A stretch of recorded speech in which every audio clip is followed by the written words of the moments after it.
신앙도 보수 작업이 필요합니다. 라고 하는 제목으로 말씀드리려고 합니다.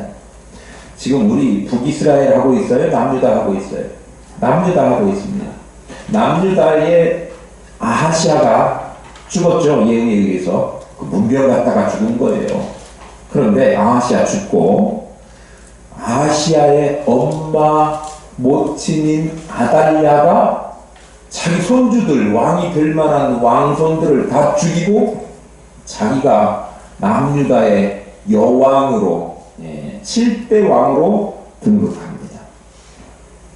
왕이 될 사람이 아닌 아합 가문의 사람이에요. 그런데 그녀가 권력이 욕심이 나서 손주들까지 다 죽이고, 그렇게 눈에 넣어도 아프지 않다는 손주들까지 다 죽이고, 제가 지난주에 수련회를 교회부 수련회를 갔다 왔는데 우리 노회에 있는 한 목사님이 제주도에 손주가 살고 있어요.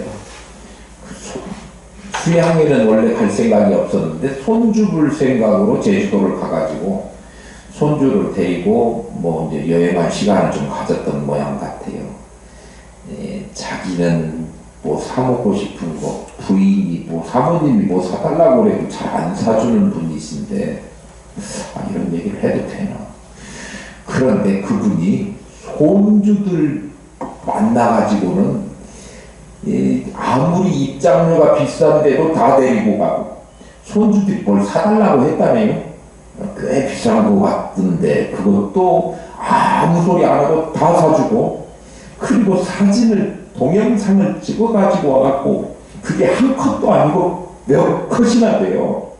근데 그 동영상이 막 한 3분, 5분, 8분짜리 동영상도 있는데 내가 보고 싶다고 했냐고. 근데 그거 들이밀면서 보라고 해가지고 강제로 내가 그 동영상을 몇 개를 봤어요. 그만큼 손주가 이쁘다네. 근데 그 손주들을 이 아달랴는 피도 눈물도 없이 자기 권력을 위해서 다 죽이고 자기가 왕이 된 거예요. 그 아달랴가 혈육들을, 손주들을 죽일 때 아하시아 왕의 누이였던 여호사부아시라고 하는 여인이, 그 여자가 누구죠? 제사장 여호야다의 부인이에요. 그녀가 왕성을 남겨야 되겠다, 그런 생각으로 요아스를 숨겨서 6년 동안 보호하면서 지내왔습니다. 그리고 제사장이었던 여호야다가 7살 요아스가, 숨겨온 요아스가 7살 되던 해에 왕으로 옹립을 합니다. 그러니까 요아스가 7살 때 왕이 되어서 남유다의 몇 대 왕이에요? 5대가 아하시아, 6대가 아니지.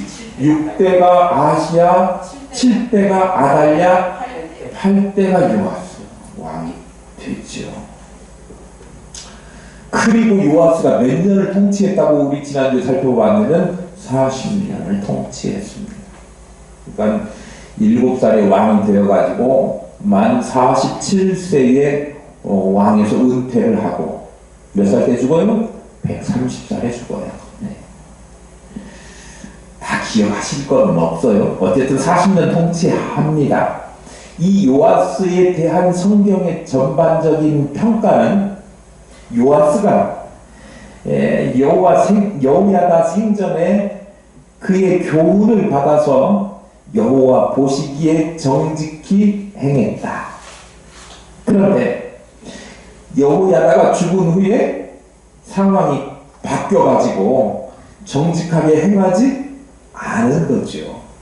또 하나 우리 열왕기상에 언급하고 있는 것 중에 하나는 뭐였느냐 그러면, 산당을 제거하지 않아서 백성들이 산당에서 우상 숭배하는 일을 막아내지 못하는 것. 아니, 우상을 섬기라고 조장하지는 않았지만 그걸 막지 않은, 방조한 것까지도 죄악으로 평가하고 있어요.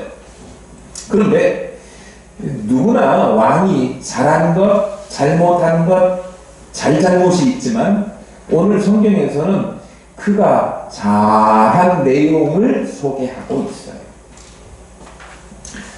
그러니까 지금 오늘 소개되어지는 그 요아스가 잘한 내용은 언제 이었을 것 같습니까? 제사장 여호야다가 죽기 전에 요아스가 여호야다로부터 교훈을 받았을 때였을 거라고 생각할 수 있습니다. 여호야다가 죽으니까 바알 숭배하고 또 바알 숭배에 관심이 있는 사람들의 말에 측근들, 방백들의 말에 귀를 기울여 가지고 그들에게 졌죠. 혐오하는 아세라 우상을 섬기면서 죄를 저질렀던 일이 오늘 본문에 기록되지 않았지만 오늘 내용이 기록되어 있는 병행구절 역대하 24장에 보면 기록되어 있습니다. 그런데 어쨌든 오늘은 그 여호야다가 생전에 요아스가 잘한 업적 가운데 하나를 소개하고 있는데요.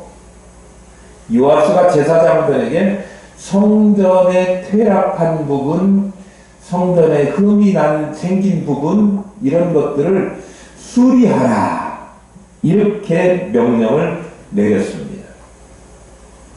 요아스 왕이 성전 보수 공사를 하려고 하는 거죠. 백성들에게 명령을 내려요. 왜 성전 보수 공사가 필요했을 것 같습니까?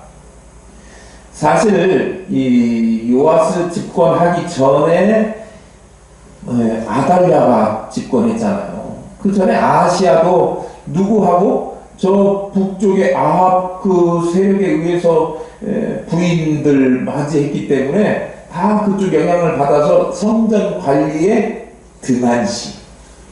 그런데 아달랴의 자녀들은, 아들들은 적극적으로 성전을 파괴하고 또 성전에 있는 성물들을 바알 신에게 바치는 일까지 자행했어요. 그러니까 당연히 성전이 파괴되고 잘못되고 성물도 없어지고 이런 상태가 된 거지요. 그런데 하나님의 말씀으로 여호야다로부터 교훈을 받았던 요아스가 그러면 안 되겠다. 그때까지만 해도 하나님 중심으로 신앙의 사람이었기 때문에 성전 보수 공사를 하려고 마음 먹었던 거예요. 성전 보수 공사하면 뭐가 필요합니까? 돈이라고 얘기하지 말고 좀 세련되게 얘기해봐요. 재정이 필요하죠. 네. 돈 필요하죠. 그게 그 말인데요. 제사장들에게 여호와의 성전에서 거룩하게 하여 드리는 은을 받아서 성전 파손된 것을 수리하라고 그렇게 했습니다. 요아스 왕이 성전을 수리하기 위해서 재원을 마련하기로 했는데 이 재원 마련하는 방법이 뭐냐 그러면 옛날에 모세 시대에 성전 성막을 위해서 재원을 마련했던 것들을 백성들의 그래서 예물을 드렸던 것들을 그걸 전례로 해서 백성들로 하여금 재물을 드리도록 하고 그 재물을 가지고 뭐 하도록 성전을 수리할 재원으로 삼도록 그렇게 했었던 거예요. 4절 한번 볼까요? 4절 요아스가 제사장들에게 이르되 여호와의 성전에 거룩하게 하여 드리는 모든 은 곧 사람이 통용하는 은이나 각 사람의 몸값으로 드리는 은이나 자원하여 여호와의 성전에 드리는 모든 은을 그랬습니다. 그러니까 여호와의 성전에 거룩하게 하여 드리는 것 그것이 세 종류예요. 세 종류. 뭐죠? 사람이 통용하는 은, 각 사람의 몸값으로 드리는 은, 그리고 자원하여 여호와의 성전에 드리는 은. 여기 은을 다른 말로 하면 헌금 뭐 이렇게 할 수도 있겠죠. 어쨌든 사람이 통용하는 은이라고 하는 얘기는 통용한다라는 얘기는 사용한다라는 의미도 있지만 왔다 갔다 이런 의미를 가지고 있는 어근이 있어요. 원문에 보면. 그러니까 오늘날로 말하면 통행세. 통행세 하니까 이상하잖아요. 사람이면 무조건 하고 드려야 되는 일종의 인두세라고 이야기합니다. 그거나 아니면 오늘날식으로 이야기하면 주민세 같은 거예요. 그리고 각 사람의 몸값으로 드리는 은이라고 나왔는데, 이거는 성경의 레위기 27장을 보면 각 사람의 몸값으로 드리는 은에 대해서 서원한 사람이 드리는 돈이나 장자나 초태생의 동물을 대신하여 드리는 속전, 그런 의미의 은, 헌금이라고 우리가 생각해 볼 수 있는 돈이 헌금이에요. 그러니까 이 두 가지는요, 사람이면 누구나 초태생이나 뭐 이런 사람들이나 아니면 머리 달고 있는 존재라고 하면 누구나 의무적으로 드려야 되는 돈이에요. 그런데 그 다음에 또 하나 나오는 게 있는데, 자원하여 여호와의 성전에 자원하여 드리는 은이 나오죠. 이건 뭐예요? 의무적으로 드리는 게 아니라 자기가 원해서 드리고 싶은 마음으로 희망하는 사람들이 드리는 그런 헌금을 이야기합니다. 이 세 종류가 하나님 앞에 드려지는 은이었어요. 어쨌든 그것들을 다 제사장을 통해서 성전 수리에 필요한 돈으로 사용하도록 했다라고 하는 거죠. 인두세나 뭐 이런 것들은 거두어 들여가지고 그 용도가 따로 있었을 건데, 그것들을 다 어디다 쓰자고 이야기한 거예요. 지금 성전 수리하는데 쓰자. 아달랴의 아들들이 막 성전을 파괴하고 거기에 있는 것들도 다 갖다가 막 팔아먹고 이렇게 했으니까 그거 다시 고치고 하는데 많은 재원이 필요했었을 겁니다. 우리 다윗 다음에 솔로몬 왕이 성전 지을 때 했던 어마어마한 규모의 금이나 뭐 이런 것들 사용된 거 알 수 있잖아요. 그것들이 다 험하게 되고 없어지고 이랬으니까 그거 수리하는데 돈이 많이 들었을 거인데, 그러니까 재정을 그렇게 하도록 하자. 요아스가 처음에 교훈을 받아서, 여호야다의 교훈을 받아서 할 때는 이렇게 성전에 대해서 관심이 있었고 무너진 성전을 다시 잘 세워야 되겠다, 그런 마음이 있었던 사람입니다. 잘한 거죠. 그래서 제사장들이 성전 수리에 필요한 헌금을 제사장 직활의 사람들, 여기 우리 성경에는 아는 사람들이라고 나왔는데, 그 제사장들의 관할 아에 있었던 전담 회계, 오늘날로 말하면 그런 사람들로 하여금 재정을 받게 해서 성전에 파손된 것을 보면 그것을 수리하도록 누가? 요아스 왕이 제사장들에게 명령을 했다, 그런 얘기예요. 5절 보겠습니다. 제사장들이 각각 아는 자에게서 받아들여 성전의 어느 곳이든지 파손된 것을 보거든 그것으로 수리하라 하였으나, 성전이 퇴락된 거 그거 잘 고쳐라 그랬는데, 요아스가 성전 퇴락된 것을 고치라고 한 것에서 우리는 잘 그 일이 진행되지 않았었던 점이 문제는 되지만, 그냥 요아스가 그런 명령을 내렸다고 하는 점에만 집중을 해서 보면 거기서 교훈 얻을 점이 있는데요. 성전에 뭐가 잘못되어 있는데 잘못된 것을 보고도 아무런 느낌이 없이 왔다 갔다 하는 것이 별로 좋은 게 아니죠. 우리 성도들은 성전 예배당이죠. 예배당에 먼지 하나만 떨어져 있어도 제가 닦죠. 또 발렌티나 집사님이 어저께 와서 열심히 닦았는데 오늘 아침에 보니까 또 백광목의 집사님이 와서 또 닦아요. 그래서 이 타입이 다 달아 없어질 것 같은 생각이 들어요. 그냥 좀 어지럽혀져 있고, 뭐가 좀 잘못된 거 있으면 고치려고 닦으려고 하는 마음들을 우리 성도들이 다 가지고 있단 말이에요. 마찬가지로 우리를 하나님께서, 주님께서 우리를 성전 삼으셨어요.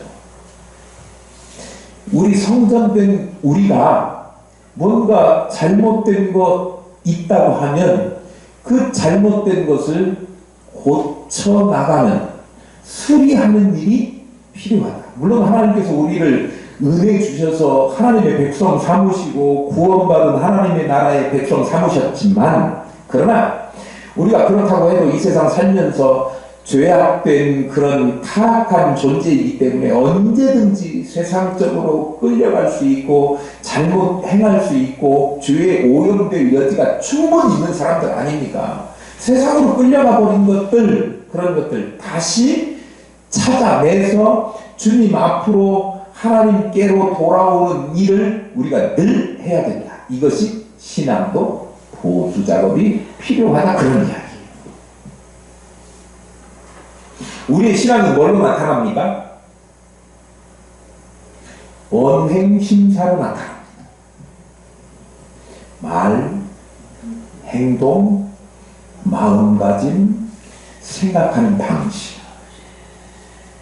보여지지는 않지만 생각하는 방식까지도 하나님을 향해서 하는 행동인지 아니면 세상을 향해 있는 행동인지 이게 이제 구별되는 거예요.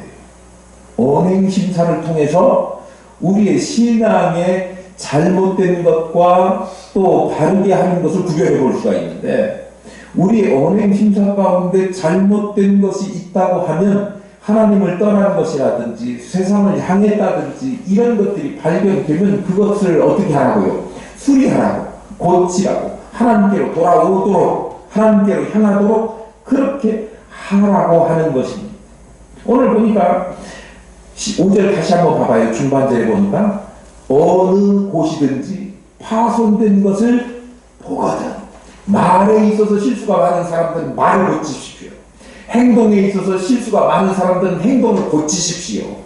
그리고 마음가짐과 생각이 잘못되어 있거든 다시 돌이켜서 하나님 여호와 중심으로, 성경 중심으로 그렇게 바꾸라, 이렇게 요구하는 거예요.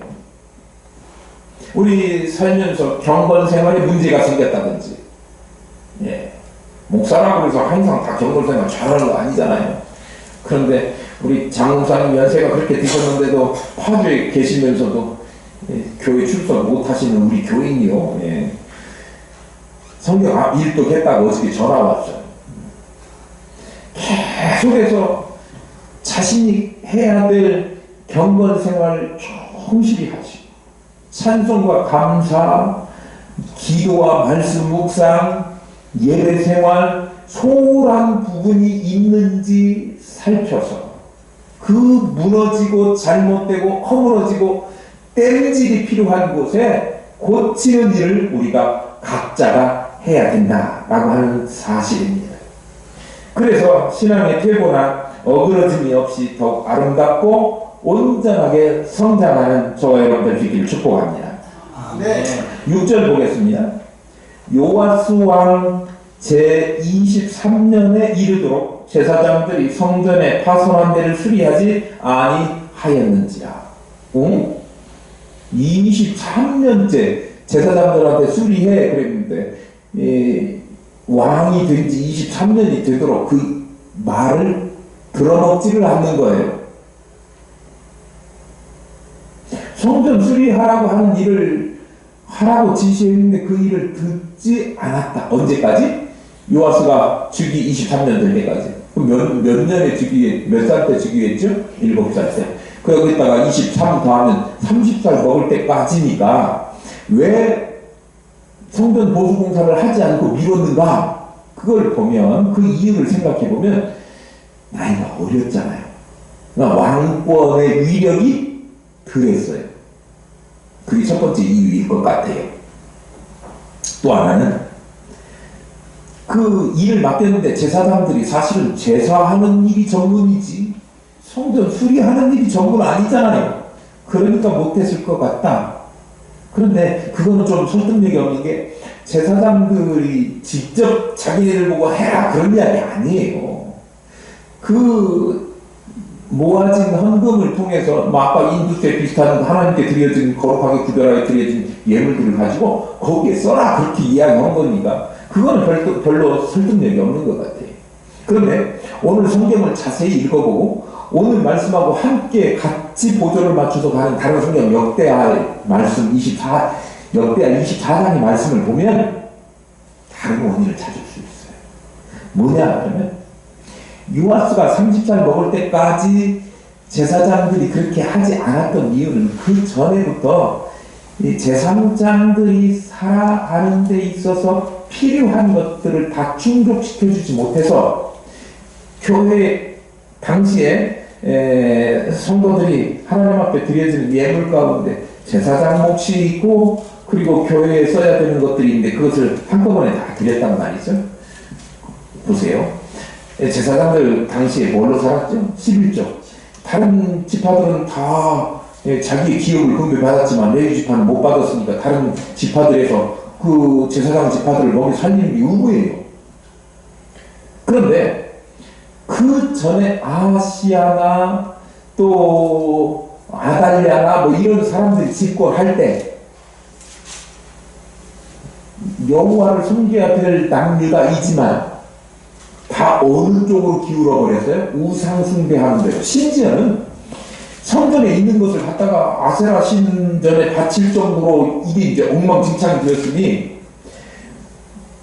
백성들이나 왕의 관심이 어디에 있느냐 그러면 우상 섬기는 데로 다 떠나버렸고 제사장들에게 들어와야 될 것들은 없게 되는 거예요. 그러면 제사장들은 뭘로 살아요? 살 길이 막막하지요. 그러니까 사실은 성전 건축을 위해서 성전 수리를 위해서 헌금을 했지만 그것이 일반 헌금하고 같이 들어오니까 그걸 구별하지 않고 그냥 일반 헌금 용도로 뭐 하는데 썼느냐 그러면 제사장 생활비 하는데 써버렸어요. 뭐가 된 거예요? 건축 헌금이 목사님 사례비 드는 대로 다 가버리고 없었다 그렇게. 건축 헌금도 드려야지만 목사님 사례비도 드려야죠. 예. 그런데 당시에는 백성들이나 또 누구도 왕도 성직자들 제사장들의 생활에 대해서는 전혀 하지 않으니까 제사장들이 어떻게 한 거예요? 성전 보수를 위해서 목적을 가지고 드린 헌금을 어디다가 써버린 거예요. 자기 목회자들 생활비로 전용해서 전용? 좋은 말로 전용이고 유용해서 써버린 거예요.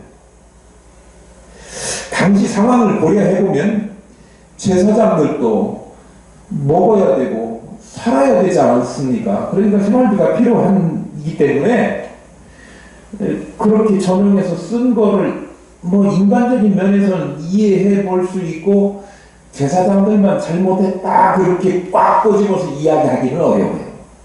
왕도 또 백성들도 아무리 그럴지라도 제사장들이 생활할 수 있을 만큼 제사장들을 위해서도 드려야 될 거 아닙니까? 그런데 안 드렸다 이거죠. 그들에게 마땅히 공급해야 할 것을 공급하지 않고 제사장들의 삶의 필요를 충족시켜주지 않으니까 제사장들이 다른 건축헌금이 아니고 성전 수리헌금을 거기다 갖다 써버린 거예요. 그렇다 하더라도 아무리 상황이 그렇다고 하더라도 헌금을 유용한 제사장들을 두둔할 수는 없는 거죠. 왜냐하면 제사장들은 하나님을 섬기는 자로 특별하게 구별된 사람이었고 그 사람들은 뭐 하는 사람들이에요? 자기가 누려야 될 것보다 뭘 앞세우는 사람들입니까? 하나님의 일을 앞세우는 사람이기 때문에 뭐가 앞서야 되는 거예요? 성전 수리하는 일을 앞세워야 되는 거예요.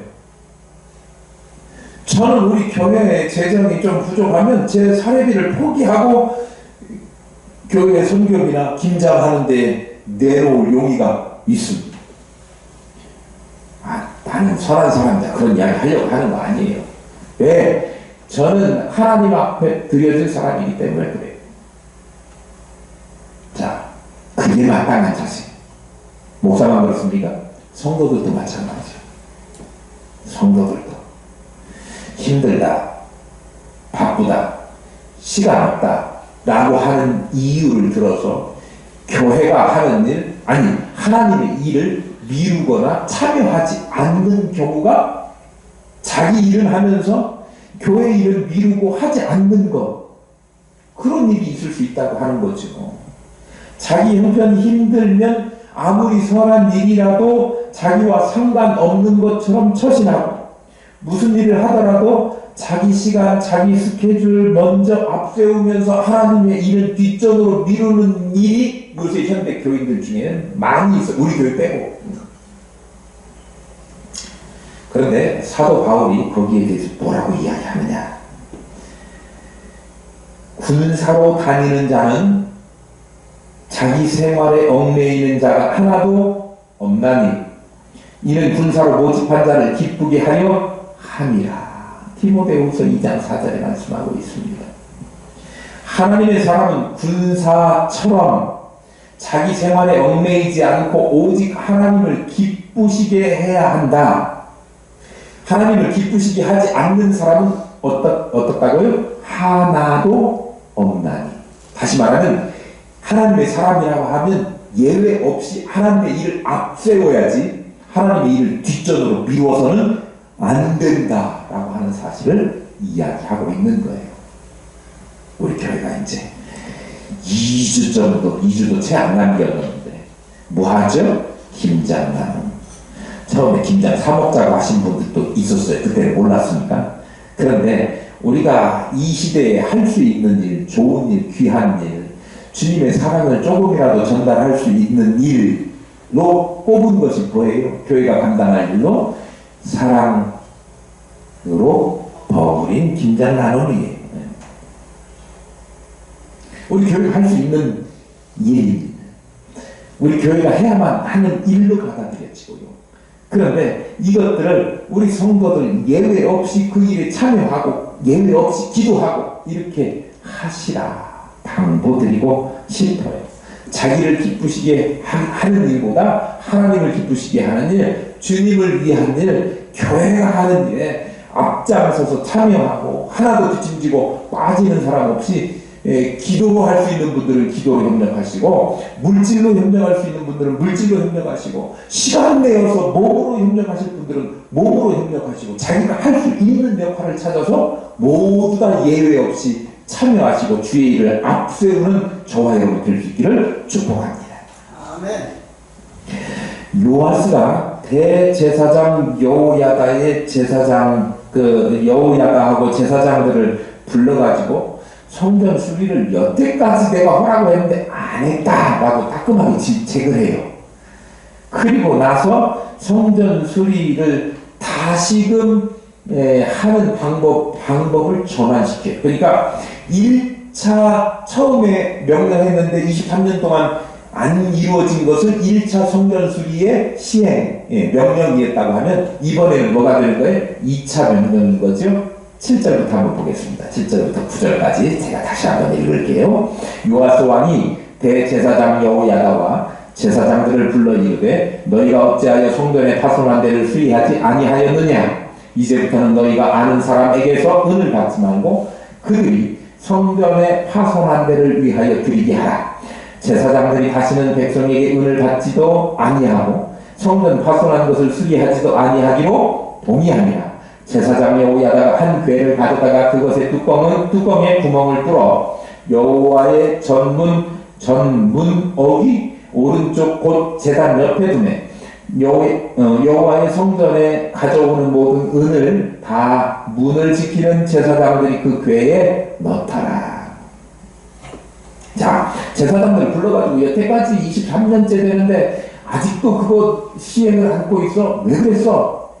이제 그렇게 해보니까 안 되니까 다시 방법을 바꾸겠어. 수정안을 내놔요. 이게 뭐냐 그러면 여러분들이 직접 아는 사람에게서 돈을 받지 말라. 그러니까 이 성전 보수하는데 걷어들이는 헌금은 제사장들이 손대지 마.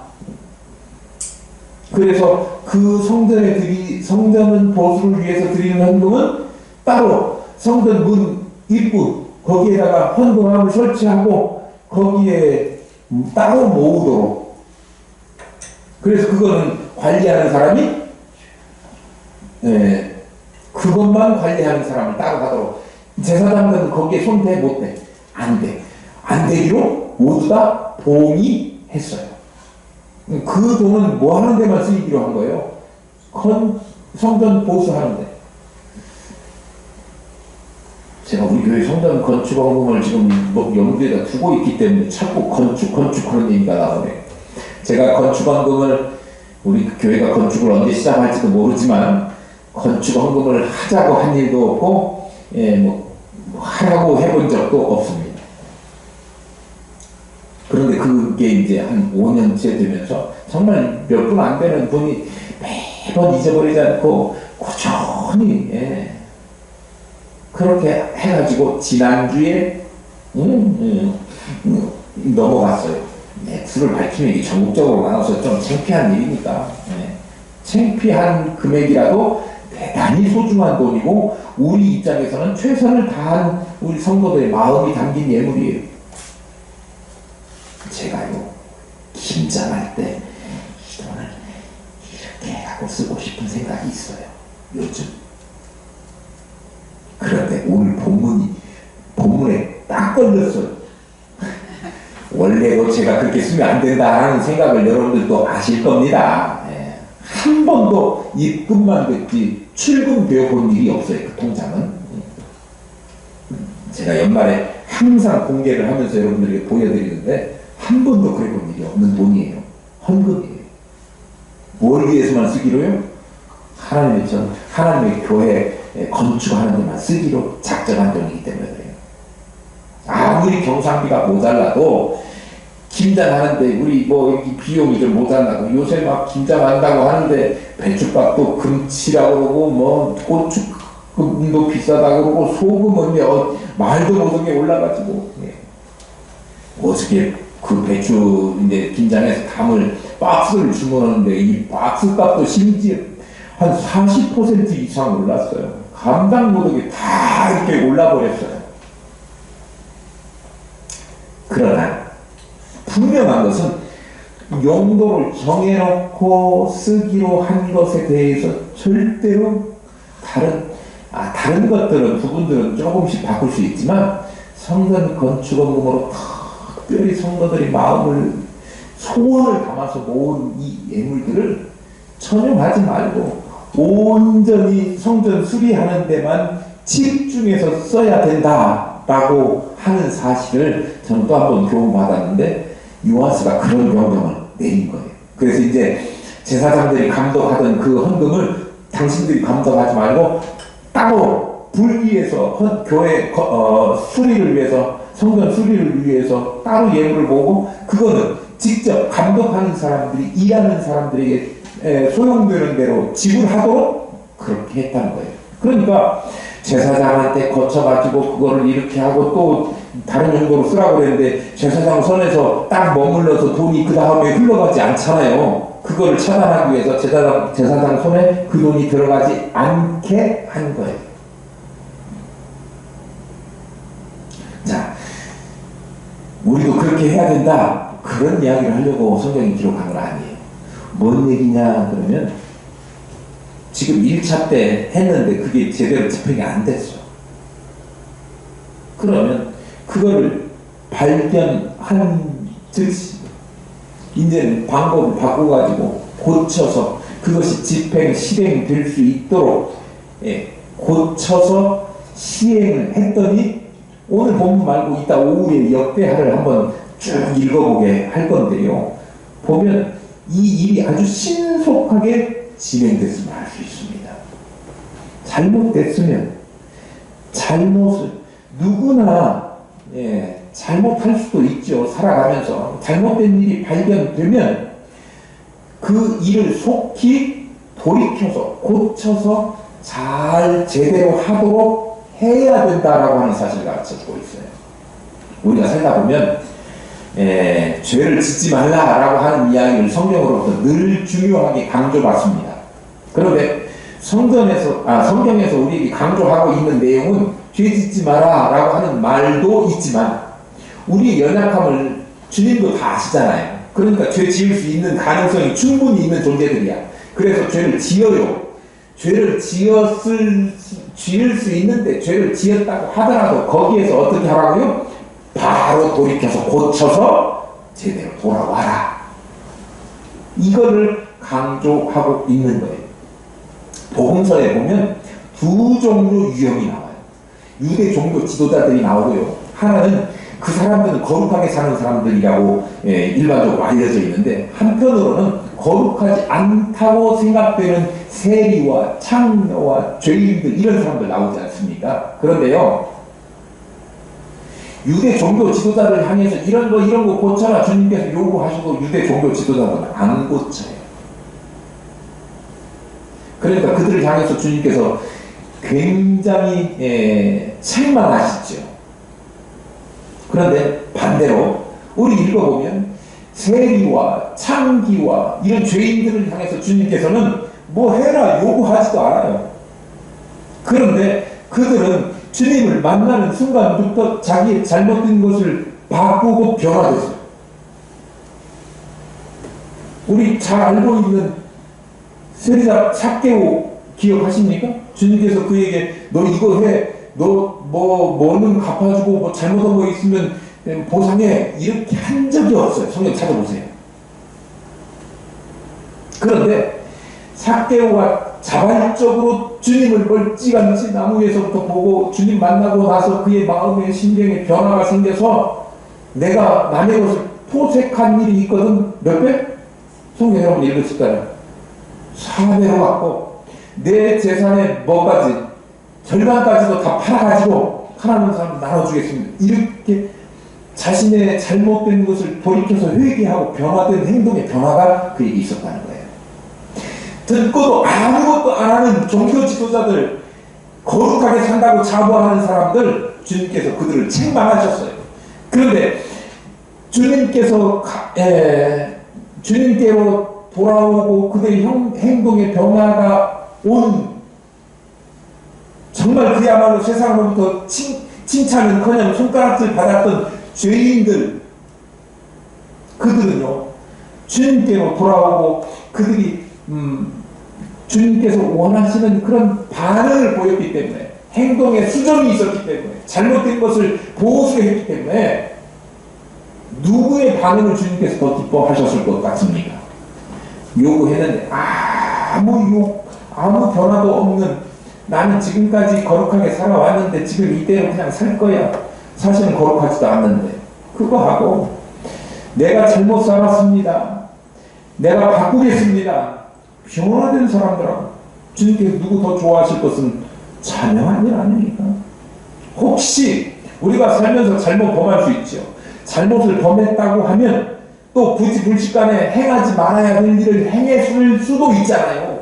그러면 그때 바로 돌아와서 잘 살고 고치고 행동을 바꾸고 그 길에서 속기 돌아오는 일이 우리에게 필요하다라고 하는 사실을 요아스의 성전 보수공사를 통해서 우리에게 가르쳐주고 있는 거예요. 우리도 하다 보면 실수하고 잘못할 때 있지 않습니까? 목사라고 항상 잘하지 않아요. 그러나 잘못했을 때 바로 지체 없이 돌이켜서 주님께서 원하시는 길로, 사명자의 길로 돌아서는 일을 주저하지 마시고, 그렇게 할 때 주님이 뭐 하신다고요? 칭찬하시고 축복과 은혜를 베풀어 주시는 거예요. 저와 여러분이 그런 사람 될 수 있기를 소망합니다. 우리에게 행여 보수작업 필요한데 고쳐야 될 부분 있거든.